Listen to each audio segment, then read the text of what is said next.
Thanks for tuning in. We hope this episode encouraged you. Like all creatives, we thrive on consumer recommendations.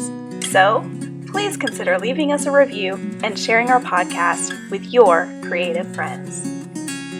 If you'd like to continue this conversation, visit us on our website at QWERTYWritingLife.com or on Instagram at QWERTY Writing Life. Hello, everyone. It's another week. Hello and welcome. Tonight, we're going to talk about the lighter things, entertainment that inspires us. But before we do that, let's talk about our creative weeks. Joy, what did you do? Oh, so I am juggling things, like major juggling. I've got one book I'm working on revising, one I'm working on launching into the world, and this is also right on top of the right before Christmas where everybody has to do something. Y'all know what I'm talking about, right? Every kid has a party and a ceremony and a this and a that and their school, and everybody's thinking about presents and not focusing on said school. So that's where I am. So what about you, May? Oh my goodness. Well, I feel that hecticness that you're feeling, and also like the lack of focus on the things that are a priority and like right now. So I feel you there. Just want to share my solidarity with you. But as far as creatively, though, I'm at the point where I can actually start writing the draft of my book. So it's gone through the seminar all the way through the draft part, and so I'm ready. I'm ready to start like really dig it in. And it's very exciting because, it's been a while since I've written some fiction prose. And so I did poetry for a good long while. I've done a lot of nonfiction stuff. I write for work and emails and procedural manuals and things like that. But I'm actually finally able to get back into the fiction world. And I am so excited, guys. So excited. Awesome. I'm excited. As your boutique partner, I am so excited because I want to read it. No pressure or anything. I want to write it. So here we are, and I'm hoping that with all of the preparation, and I feel really strongly about these characters and the story, I feel like I have worked it so to such a well-rounded place that hopefully it'll just pour out. We'll see. I know it'll be great. I know it will. So I already told you guys that tonight we're going to be talking about the lighter things. And just to give you a little bit of background on this topic, in episode 11, in Creative Ways to Bend Your Craft, so that's this season, episode 11, we talked about how consuming art is an imperative part of the creative process. In the writing world, we hear the phrase filling the creative well often. Have you heard that before? Yep. So that just means that you can't pour out what you don't contain. And that phrase embodies our consuming art concept that we talked about in episode 11 as well. Yeah. And, something for you guys to know a little bit about May and I is when we chat with each other off air, our conversations often center around what's inspiring us in the moment. Books we're reading or listening to, shows we love, and movies we're digging. And we even swap favorite podcasts, social media accounts, things like that. So when we're not recording, that's a lot of times what we're talking about. Yeah, absolutely. And it's so much fun to be able to get excited about something and share it with somebody else who has a commonality with you. And so, find your person, people, because it's great. It's a lot of fun. But as we're thinking about like the holidays coming up, we decided that we wanted to accomplish 3 things with this particular podcast episode. First, we wanted to have like a lighter approach because sometimes things are hard. And, if you listen to our last episode, it was a little bit heavy. So we wanted to be a little bit more light in this episode. Secondly, we wanted to move away from the same old holiday topics. So you're tired of them, we're tired of them, so let's do something different. And thirdly, we wanted to add something to the conversation on creativity. And this is a goal for every episode that we do and this entire podcast. We just want to continue the conversation and add something new or do a new perspective, that sort of thing. So we're here to do that today. So, with those thoughts in mind and the inspiration of our off air chats, we considered this topic of filling the creative well from a different perspective. Entertainment can accomplish this in a special way for creatives. When we watch a show or scroll through social media, we're not just being entertained. We're not just doom scrolling. At least we shouldn't be. We're actually soaking up inspiration. In many ways, consuming entertainment for the creative is a much deeper pastime than we might think. And I have never heard the term doom scrolling. It's now a part of my everyday vocabulary. So I love that so much, and that's exactly what it is when I get lost in social media. But so just to kind of piggyback on what you were just saying, like the creative stimulation, it doesn't actually cease with the consuming of the entertainment. We're big fans on reflection that comes afterwards, after you have consumed. So our chats help us work through what we've learned or what has triggered our creative superpowers. And that's why having a creative friend or someone that you can open up to is such a good thing. With this combination of consuming entertainment with a creative spirit and a reflection on what it gives us comes the incorporation of these new thoughts and ideas into our own creative projects. There you go. So now that we've shared our thoughts on entertainment, we'd like to share a few sources of inspiration for us with you. So, May, will you get us started and share some of your experiences with entertainment that inspires you? Yes, I made a list. So, but I thought it might be helpful too to know like the trigger that I recognize in order to be retrospective on the entertainment that I consume. So, what I'm looking for, the trigger for the entertainment that I look to analyze is the feeling of living in the middle of it all. So, time and surroundings vanish, and it's just me immersed in the story of the art. And so when I kind of shake free of that immersion, and I can return to reality, I have to ask myself, like, why did this entertain me so much?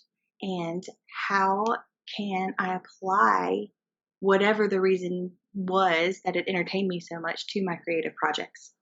So here are a few things that I've consumed lately and analyzed. So, one of the first things that when I was making this list, one of the first things that came to mind was an Instagram page by author Alex Bracken. And she's a wonderful author. She's written a great book called Lore and The Darkest Mind, and lots of other books actually. But the part and I am inspired by those things, so let me say that too. But the one thing that really had my creative energy flowing was the highlight story, where she puts all of her home remodeling highlights for Instagram. Wow. So all of their choices like kind of speaks to my designer's soul. And I thought it's so interesting because when I go through these stories and she like does paint samplings and she's like, I'm thinking this one or this one, what do you guys think? And then wallpaper and like cabinet coverings. I mean, I don't know, but but all of these things. But what's interesting to me is that whenever she has chosen a color, or she shows how it's done, or even with the paint samplings or something, how the colors change, like my emotions. And it's really interesting to me because I can calm for certain colors, and and I can kind of get worked up with other colors. And I don't think I've ever recognized that until I started watching her remodeling highlights, which sounds ridiculous, but it is something that made me feel like I was in the middle of it, and so I had to analyze it. So there we go. I love that. I love the whole colors and emotions thing. It's like one of the coolest things ever. So there were two movie villains that made me sympathize with them so much that it made their demise so much more emotional and like just just spirit rendering. Like, it was terrible. I felt so bad. I cried and cried. But there were two, and they were both in the Marvel universe. So there was Black Panther when Killmonger died at the end, and then oh, sorry, spoiler. Spoilers. I figured that movie's been out long enough that maybe everybody's seen it. I don't know. Sorry if you haven't. But and then there's Shang-Chi, which I will not say what happened then because that is a relatively new movie. I won't say in case anybody hasn't seen the movie, but like a sympathetic villain to the max in that particular villain. And it made me stop and it made me think, why did I feel this way? Why was I so attracted to the story? And how can I make this? How can I incorporate this into my art? And I definitely know and have worked into my story a more emotional villain-like character. And even to the point where there are some characters that you think are just real bad and they have a new perspective comes around toward the end of the story. And I'm like, okay. And that's because I was able to analyze these entertainment value things. And I was like, oh, yeah, let's do this. This will be great. So, another one that I've even reread the book like 3 times now. But there's a book called The Hating Game. It's a rom-com. But the characters in it are so real and so wonderful. Sally Thorne is the author of this book. And what I found out whenever I was retrospective about this story was that there are so many atmospheric things that connected me to the story. So a lot of things that I just loved. And so books and vintage clothing, and there's a strawberry farm in it. The main character grows up on a strawberry farm. How adorable is that? The nicknames that they use. She collects Smurfs. I mean, it's just like everywhere you turn, there's just this really charming, adorable thing that's happening. There was a paintball war. The Robin's Egg Blue is one of the streamlined colors that go through the book. And it's just like there's just a palette of all of these things that I connected to because those are things that related to me. So I think that Sally Thorne and I must be best friends from another life. And like, she wrote such a story that I just fell in love with. And also the reason why the main character, Josh, is misunderstood was also something that I had not experienced in a story before. And it was so human. Like the reason was so human that I sympathized with him as well. I connected with him on an emotional level, and I also connected with Lucy on an emotional level too. So, this book is actually being turned into a movie that will come out on December the 10th, which is super soon. Oh, that's awesome. Yes, and I hope it holds up. I hope all of those little details holds up. And I have seen the trailer. And it does have some of there's a little Smurf on our desk, and there's some of these little doodads in there that does hold up to the atmospheric charm that the book gave to me. So I'm really hoping that it all comes together. And so I have a couple of other things. I think I'm probably just going to stick to this last one because I don't want to use up all of our time, and we got to get to your list too. So, but there's a podcast called A Mouthful of Air. It's a poetry podcast where the host reads a poem at the beginning, and then he analyzes the poem, and then he reads it again so you can hear it like with the analytical thought behind there. And I just thought, oh, it's so brilliant because, whatever I thought at the beginning might not be what I think at the end. And I love documenting the change from hearing it with no conceptual thought there and then hearing it after the explanation and just to see. And sometimes he even does poetry writers there, and he'll interview them and then read the poem again, which I think is just so brilliant. Like the whole idea of it is such a brilliant idea. Any singer-songwriter music, any music that tells a story, I'm all in there. And that, for some reason, it just opens up the creative doors, and I'm like, there's magic, there's sparks going. I feel you on And that. then, yeah, I heard a song today. I was telling my husband about it it's by Metallica, who I love Metallica, but for whatever reason, I've never really picked up on this song before. It is mhm. Jack. It is Jack in a song. And I was like, oh my word, where was this when I was writing any good thing? But it's Add it just, to the yes, playlist. I will. I will be adding it to the to the playlist. That's right. So, okay, so I did those really quickly. I am going to spend a tiny bit of time on Mary Poppins for a second. As we So, should, because Mary as we Poppins is should, delightful. it is. And so I had a moment where my kid came home and he was like, I want to watch the first Mary Poppins. He had like started it in school and he really really wanted to finish it. And so I watched it with them, and oh my gosh, as an adult, I watched the original Mary Poppins with Julie Andrews and Dick Van Dyke, and they were just an amazing team in the storytelling venture. And so I think that's what was so special about it to me, is that Mary Poppins kind of like created all of this chaos, and then here comes Dick Van Dyke's character, and he kind of just lays it all out to not only to Mr. Banks, but also to the children too, whenever they run away from the bank. And he's like, well, you know who I feel sorry for? I feel sorry for your dad.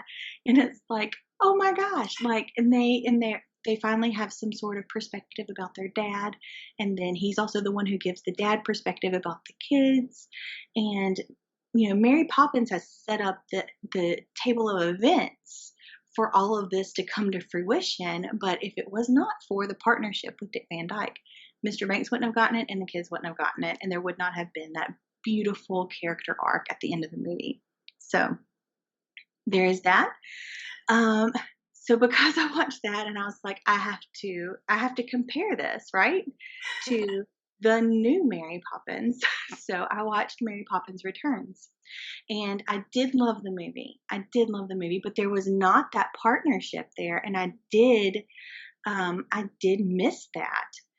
What I loved though about Emily Blunt's portrayal of Mary Poppins was she was a little bit more emotional in her facial expressions.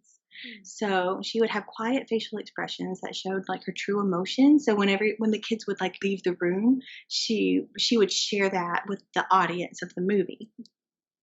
She never broke the fourth wall, but um, in her like quiet personal moment, we would see her smile or be excited about going into a painting or something. So I just loved the way that she enjoyed being, like, she showed how Mary Poppins enjoys being this magical nanny. And I also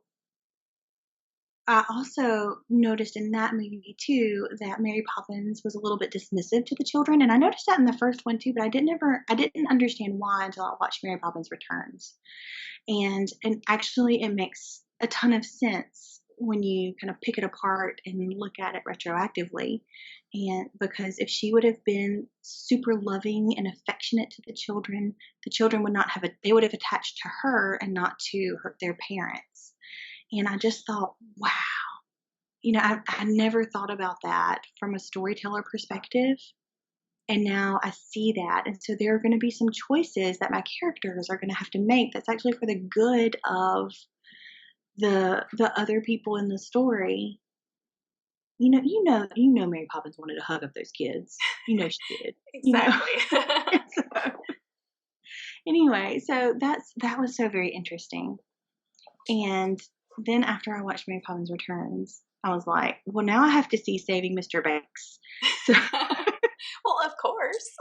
and have to figure out why all of this happened. And that was just a beautiful, heartwarming movie about a broken woman who wrote this story to try to heal herself, and she thought that she had.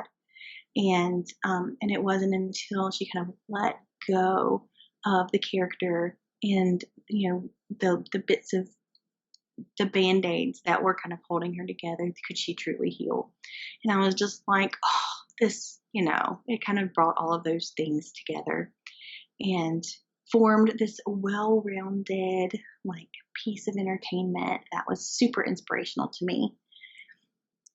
And so those are a few things that I've been thinking about lately.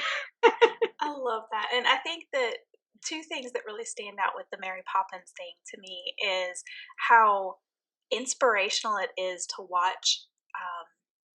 Because there are so many movies that have been done multiple times over the years, or they've been done in a different time, like the Mary Poppins Returns Yeah, versus Mary Poppins.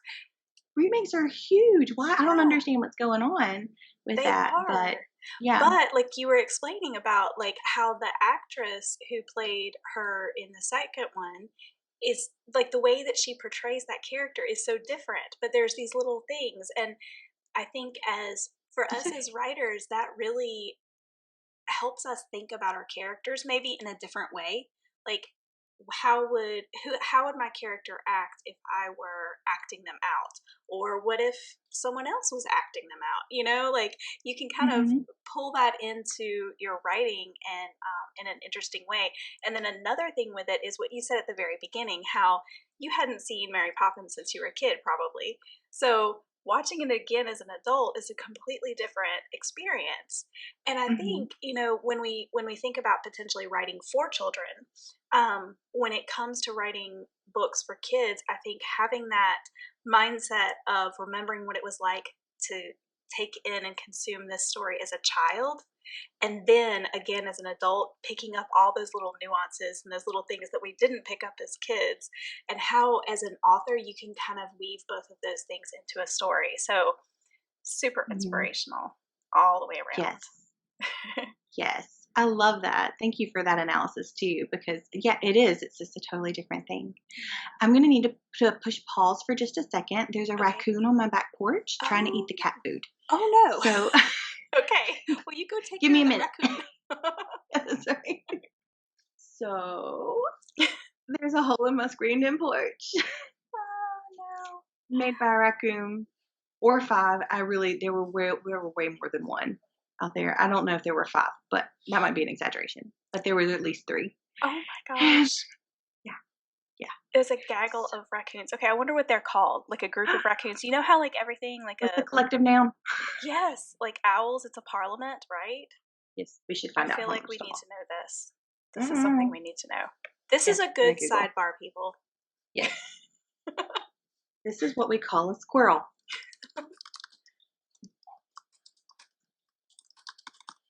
There's a buzzing in my ear that I'm trying to fix while you were looking at that. Let's see. It's called a gaze. A gaze of raccoons? Yes, a gaze of raccoons. Y'all, I feel like we're all so much better for having learned this tidbit tonight. Well, they are terribly cute, and they make the cutest sounds, but they are so terrible. They really are. They're little stinkers, man. Sorry, I thought I heard something else. Now I'm all paranoid. I'm like, where's the raccoons? Oh my gosh. Okay. Like, and then one of them, when I was looking out the door, he was like on his hind legs, like, what you got in there? And I was like, like, you are so cute, but you cannot have my cat food. Nope. And there are 2 holes in the bottom of the cat food bag. So here we go. Oh my word. It's gonna be fine. It's gonna be so fine. Stinkers. There's got to be a way to patch a screened-in porch. That's going to be my next Google search, but we'll get to that later. So like sew it like fishing line. I don't know. Oh no. Might skin a raccoon and cover it with its hide. Hey, maybe that'll keep them away. It's like cute. It's fine. And that's PETA knocking at your door. I'm not skinning a raccoon, guys. Calm down. So sorry about that little intermission. If anybody knows how to patch a screened-in porch, please email us at QWERTYWritingLife@gmail.com. We very much would like to know. And now Recommendations that requested. now that we have informed you what the collective noun for raccoons is, it was all Yeah, part of the plan. it was all part of the plan. Exactly. So, okay, so I really, really want to know, like, what have you been consuming lately, and how has it inspired you? Well, aside from a gaze of raccoons, I will say that fairly often I say, or I think at least, wow, that was inspiring. Like, I don't know if y'all are like me, but this happens often. Sometimes it happens while I'm reading or after reading a great book, watching a show or movie that packs a punch, Mhm. or even during the more mundane things of life. Like, I say mundane kind of in air quotes there, like scrolling social media, like we were talking about earlier, or reading through a newsletter, things like that. So, as we were talking about this particular episode, I started thinking, what is it about these forms of entertainment that cause me to go, whoa, and think? And it turns out I actually have a few specific triggers that indulge my inspiration tooth.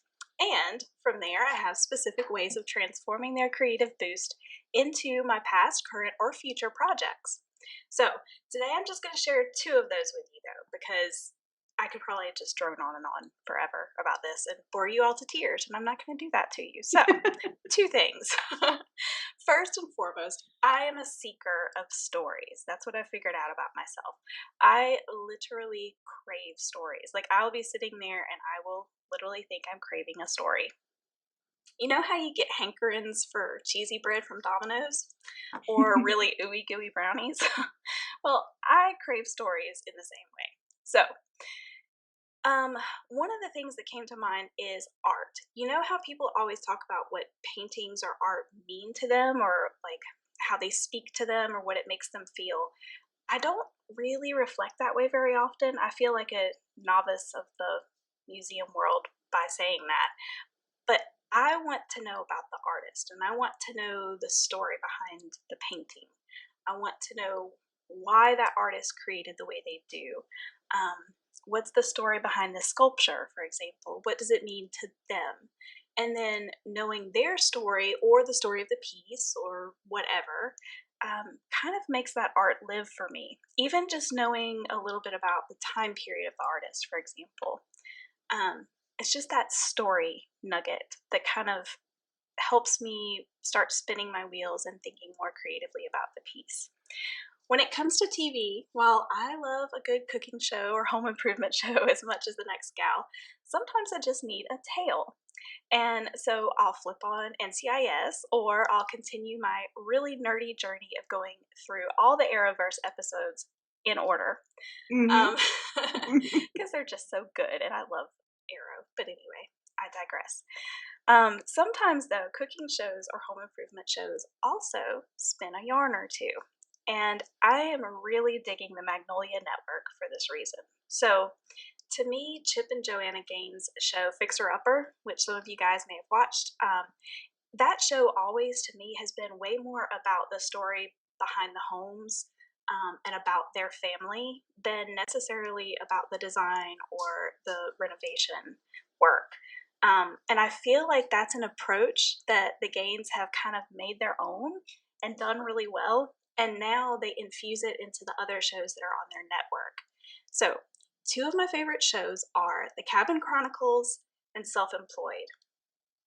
Cabin Chronicles begins with the most relaxing music on the planet. Like, it's the kind of music that they would play if you go in for a massage. Like, that kind of, just super, super relaxing. To make it even better, the shows are only 6 to 8 minutes long. So, I rarely get to watch TV alone. I rarely have time alone, period. So, often though, I'll actually have these pesky few minutes where it's not actually long enough for me to do anything of substance, really, or get into a book or a project or anything like that. But it's just enough time to watch an episode of Cabin Chronicles. So, as if that wasn't enough, there are the shows themselves. So, builders, homeowners, or renters virtually invite you into their little cabin for a tour. They share the story behind the building, behind the land, behind the furnishings, and then they shared their stories. And a lot of these people are artists of some sort. There have been photographers, painters, all sorts of different artists that are creatives in some way. But the thing is, with every one of these episodes, it reminds me of place, purpose, grounding, home. And those are really important themes in literature, I feel like, and Mhm. especially in some of the literature that I've written. So the practical takeaways for me with these episodes include a reminder of what's needed to create and what's not. And Mm. for example, silence and stillness and just being are a lot more important than we might think. Every time I sacrifice my 8 minutes to watch one of the shows, I feel super energized and encouraged to go out into nature or to some quiet spot and just allow my creative mind to sit in quiet, um, just kind of be, just be and allow something to emerge, something that the noise around me might have been suppressing. So that's kind of one of the things that really jumps out for me there. And the other show I mentioned was Self Employed. And that one flows into the second way that entertainment inspires me. So I'm also a watcher of the work. So, seeker of stories, watcher of the work. Y'all know me and my alliteration. But what I mean by this watcher of the work is I love to hear about the hard work that goes into someone becoming successful, achieving their dreams. Whether that's in this show, where the host, Jonathan Morris, who is an absolute delight, he goes around, he visits entrepreneurs and around the country, and he asks for their stories and he asks for their tips. Um, so whether it's in that show, the way that he does it, or if it's by following authors or artists, celebrities that I admire on social media or through their newsletters, that's kind of where I get to see this work happening. Um, and I think that Maggie Stiefvater is probably one of the best examples of this. Watching her has just been amazing, and I've learned a lot from her more than just the writing craft. She is such a genuine and giving author who has dealt with more than her share of public issues, I feel like. And I've been impressed with and inspired by how she handles herself in these kind of sticky spotlight situations. Um, she also shares the hard work that goes into producing the kind of literature that feels totally effortless when you read it. It really does. It feels effortless, but I know how much time, she puts into her writing. I just reread the Scorpio Races 10th anniversary, and wow, like it's just amazing. So It's one of my favorite books, like, it is. It's just just in life, amazing. I know. I It fell takes in love me. with it like all over again. Yes, yes. Mhm, I did. Too. Anyway, Every time I read it about once a year, and yeah. it's just it captures me all over again every time. Well, it was funny too because it's been like several years since I had read it, and I had Mm. kind of forgotten exactly what happened. Like I kind of knew, but I kind of forgot all those little details. And as I was reading, I was like, "Oh, that is just so good." Of course, she did it like this. That was so good. Well, and they were just, like, underlying little hints of life, Mhm. of story that was outside of Sean and Puck that Yeah. happened. And it could have just been, like, a glance or a touch or a small phrase or something, and if you let yourself think about that and how what the underlying meaning is of those little things, then you Mhm. can, like, there's a whole nother story that's being told quietly in the background. And it's just, yeah, it's magical. Well, it's like the island itself is a character, and For sure. yeah, nature and the horses. Yeah, Mhm. it's It's a big chef's deal. kiss. Yes, yes. I think the thing about Maggie is that there are three things that really stand out about her, in addition to the things that I've already said. She's an author who knows her voice and how to maintain it across genres. And she knows how and when and why to break the rules, which I think she does really well. And she knows when to address scrutiny or misuse or misunderstandings and how to do it with grace and strength. And that's one of the things that I've learned so much just by observing her on social media or in her newsletters or things like that. Yeah. And tactfully Yeah. self-preserving Mm-hmm. in a way. Like she's so introspective, and we use that word all the time, but it's being practiced in real life through her, and she expresses that when it's time. It's generally after she has thought about things, and she knows how it affects her and who she is, and and what she needs to do about it before she runs off and expresses it to the public too. And I just, there's a lot of respect in that too. And I definitely learn from how she's done things in the past and in the present. For sure. So, so seeker of stories, watcher of the work, from all of these people, the entrepreneurs, the authors, artists, entertainers, who kind of pull back the curtain on the hard work that goes to make the performance a seamless one, I get a reminder that none of it comes without the hard work, and a shot of encouragement to keep on going, making those small steps every day, one word at a time.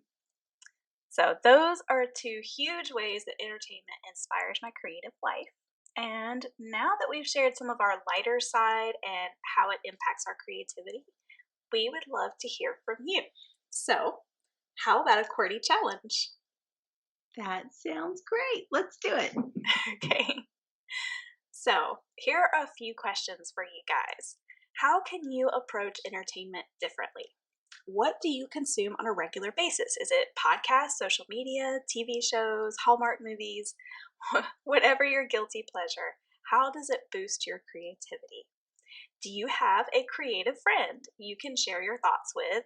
Or would you like to journal or vlog your reactions? Is vlog still a word? Like, is that still used? Or am I dating myself? Anywho. Or video log. Video yourself. And then finally, we challenge you to take some time to reflect on what's inspiring you and determine how you can incorporate that inspiration into your own creative projects. Yeah. You're petting Bodhi, aren't you? A little. No. That inspires. Bodhi inspires me. Yes. You want to let me try to hold him up? I think you should. We can try it. Let me move the camera back and see if I can get him in the frame. Hold on. This is why y'all should watch on YouTube. He's so cute. He is. He's like a fuzzy wuzzy bear. Oh, and now my dog is making noises. She's cute too. Yay! It's Bodhi's debut. Bodhi! Hello, see? See, I told y'all he's a big old shaggy bear. Isn't he adorable? Look at that baby loving his mama. Aww, sweet kisses. I told you he was big. He has gotten bigger since the last time we saw you. Yes. Yes, he has. And now that May has had her exercise for the evening. I feel like I'm out of breath. I don't pick him up very often, but I do feel like I need to more. He's kind of huggy. Yeah. Like he was a little huggy, which I adore. So maybe I carry you more. We'll see. Plus, he is as soft as he looks, guys. Mm-hmm. He needs a bath right now, so he's softer. He's normally softer than what you saw, but he's been in the creek, so he's a happy puppy. He's a bit dirty. Yeah. Anyway, so yeah, you've got your work cut out for you. Yeah. This week. And now you have the vision of a beautiful pup to carry you forth. Yeah, I just think that we do these things anyway. And sometimes you said the word guilty pleasure a minute ago. And it just made me think, maybe it's not so guilty if you actually use it to your advantage. Exactly. So, take the guilt out of the pleasure and add introspection into that consuming of entertainment and make it work for you. So we are literally giving you the permission to say, actually, I'm working as you're, scrolling or watching whatever or reading. As you binge the Shadow and Bone Netflix series. Yes. I mean, this is what. Exactly. Or Arrowverse So, in order. or Arrowverse. Yes. Okay. But yeah. Okay. Well, you guys have a fantastic week. Yes. And go make something. Bye. Bye. Welcome to QWERTY Writing Life podcast, where we have candid chats about our creative lives. This is May. And I'm Joy. For more information about our podcast, monthly newsletter, or author resource series, visit us at QWERTYWritingLife.com. That's QWERTY, spelled QWERTY. It's the first 6 letters on your keyboard. So, are you ready? Grab your tea or your coffee, and let's chat.